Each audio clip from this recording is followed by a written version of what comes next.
when Murray and even his attorney said, well, all the fury's coming in. Basically, he's the last guy. He's only been with Michael Jackson a few months here. I think it's likely that investigators are doing two things. They're looking, one, clearly for the cause of death and those people responsible for it, if someone is deemed responsible for it.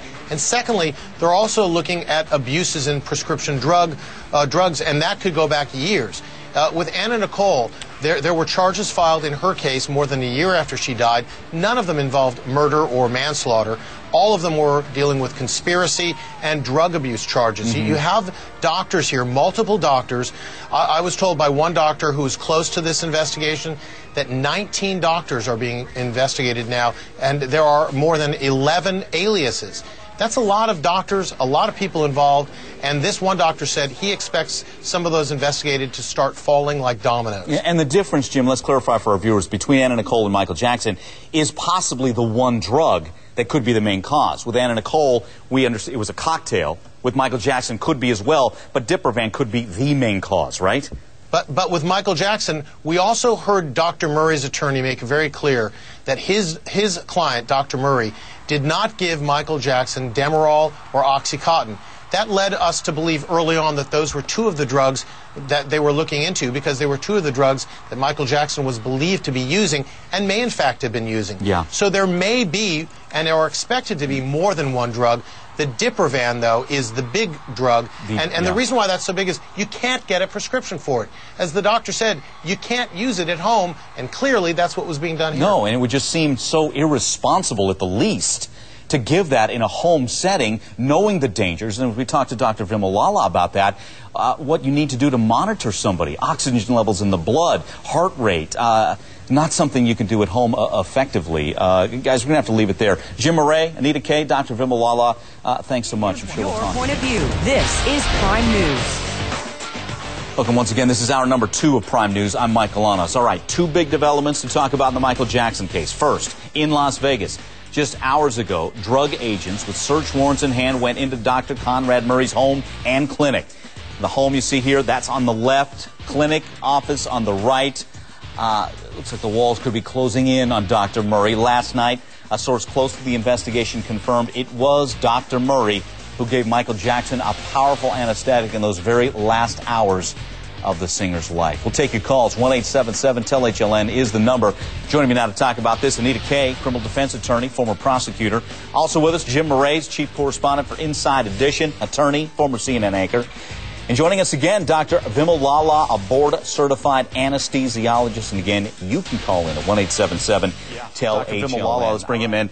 Doctor, again, reiterate for us. It is irresponsible at the least to give someone Diprovan, propofol in their own home, right? Absolutely. Absolutely irresponsible. And, you know, for the entire medical community is actually in shock over this. If this actually did happen, I know it's speculation still at this point, but this is definitely not a representation of the medical community. In the Society of Anesthesia, this is something that is definitely, we don't even talk about it because we just don't see it. Over the past 15 years, there has been 38 cases of propofol abuse. Out of those 38 cases, 14 people died. And it's very rare.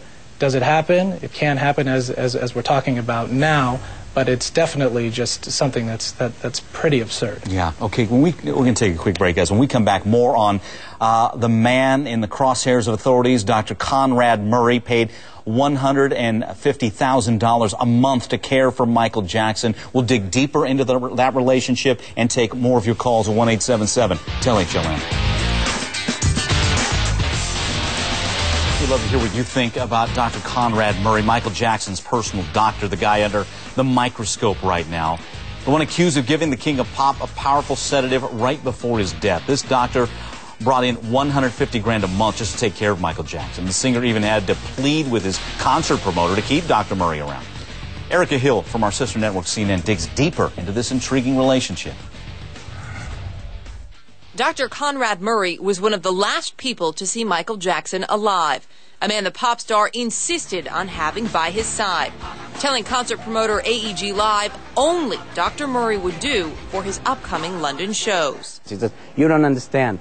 My body is the machine that fuels this whole business, okay? I need that kind of attention. And you know what? When Michael Jackson says that to you, and there's this much at stake, you don't argue. Murray became Jackson's personal physician in May and explained his leave to current patients as a, quote, once-in-a-lifetime opportunity. An opportunity with a salary of $150,000 a month, plus travel, hotel, and per diem expenses. But how did he get to the singer's side in the first place? The two met in Las Vegas in 2006, when Dr. Murray treated one of Jackson's children on the recommendation of a Jackson bodyguard. Murray's attorney told CNN's Larry King their relationship went beyond a doctor and patient. Let me clear up something. Make sure we understand. Dr. Murray was not a doctor first. He was a friend first. They were close personal friends. And Michael Jackson really treated him as family. Conrad Murray is 56. He graduated from Meharry Medical College in Nashville and spent his internship and residency years in California. He operates clinics in both Nevada and Texas. Until signing on with Jackson, most of his time was spent in Las Vegas. In a statement, his attorney said the cost to maintain Murray's Texas clinic, quote, exceeds any collection.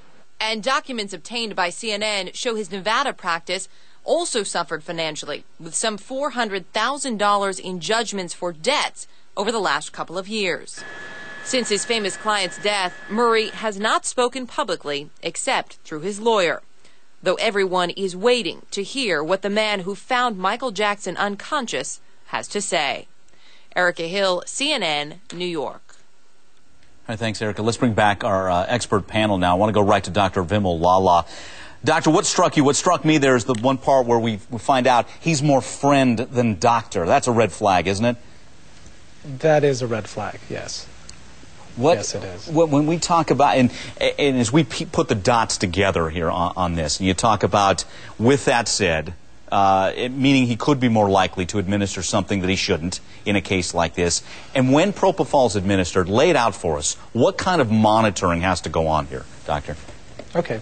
So first of all, we need the standard what we call ASA monitors, which is a pulse oximeter to monitor the oxygen in the blood, an EKG to monitor the rhythm of the heart, a blood pressure monitor, and something called a capnography, which is actually monitoring end-tidal carbon dioxide to make sure that the patient is adequately breathing. Those are mandatory when administering this medication. Yeah. And Jim Murray, we have not heard anything that any of that was in Michael Jackson's bedroom, correct? That's correct. That doesn't mean they weren't in his bedroom. We have not heard any indication that they were, though. You're correct. Okay. Anita Kay, again, with all this said, how much will investigators dig into that relationship between Michael Jackson and Dr. Murray, beyond the propofol, but just what has gone on since 2006 in their relationship? Oh, Mike, they'll dig into it because it's something that's a little unusual to be friend first, then become personal physician, and then looking obviously at the dipper van. But the other thing is he's making $150,000 a month. That's, you know, huge money that he's making every month. And where is his allegiance? Is it doctor first or friend, where his friend is saying, I need dipper van. You have to do this for me. So I think they're going to really look into all the relationship of all the doctors, but especially when you've got a doctor like this and someone saying friend first, then doctor. You make a great point, Anita, because Michael Jackson's one-time nurse / nutritionist, Sherilyn Lee, said that he had gone to her begging for this. Right. And so if you're talking about a friend relationship there, you might be more apt to listen. It's not rocket science when we, again, piece the dots together. Guys, we're going to have to leave it there. Jim, Dr. Vimal Lala, Anita, we appreciate it. Coming up, one's going to get your attention.